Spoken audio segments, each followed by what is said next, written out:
Okay, as sixth graders, you've maybe not been exposed to this a little bit, or not very much. Hopefully not in your daily life. You've maybe seen it in TV or movies, or maybe heard it on the radio. But we're going to talk a little bit about this because even though you maybe haven't experienced it personally, right, you might experience it sometime in middle school, sometime in high school, or maybe even outside of all of this.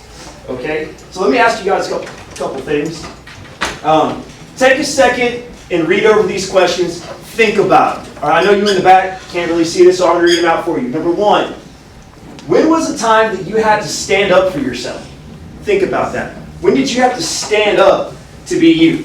Or stand up for something that you thought was right? Just take a second and think about it.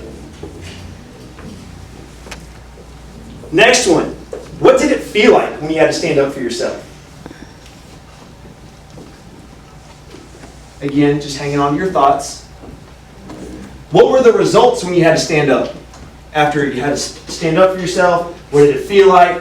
What were the results? Were they good? Were they bad? Is it what you expected? And then finally, what did maybe you learn from that instance? Again, take a second, think about it.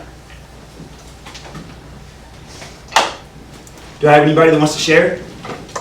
Yeah. What do you think, Caitlin? Okay, one time I had to stand up for myself is whenever in elementary school I've gotten bullied before. So I stood up for myself and I told the bully to leave me alone. And it felt really good. But it felt good to tell them no? Yeah. Did it? What getting bullied? What did that feel like though? It was like you were gonna be like, oh, I'm stressed and depressed because you go to school and you know that they're probably gonna do it. It's stressful. Yeah. Hey, very similar to if somebody were to offer you drugs or anything else, put you in a bad situation, stresses you out. But it felt good to stand up for what you knew was right. Yeah. Right? Good, thank you. Anyone else? Mr. Angel? What do you think? What were you talking about last week about smoking? How to step up for my mom? Yeah, stand up to your parents. That's hard, isn't it? It's hard to stand. It's one thing to stand up against somebody your age, but against a parent, that's tough. Right? But it felt good to do it. And what were the results of that?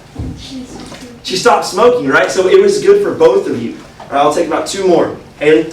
I stood up for myself, like Caitlin said, when I got bullied. It was really scary because they were a lot older than us. Okay, and what were the results of that? They didn't stop at first, and then I got the counselor and they stopped. So you went to adults so they could help you out. Very good decision. Do you feel better now, though, without it? Yeah, thank you. Last one.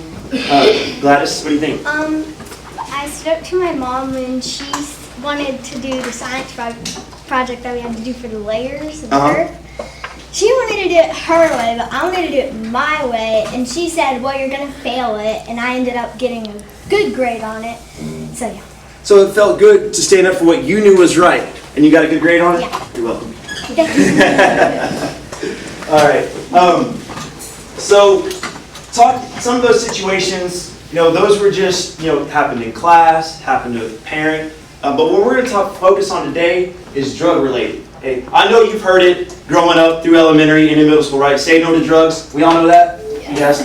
Nod your head. Yeah, we know that one. Okay, thank you. But let me give you guys a little bit of insight from myself. Right? I grew up in Saginaw. Okay? I still live in this community. Right? Went to school in this community. I still live here. I work in this community. Okay? I know drugs are out there. Okay? You don't have to go very far to encounter this.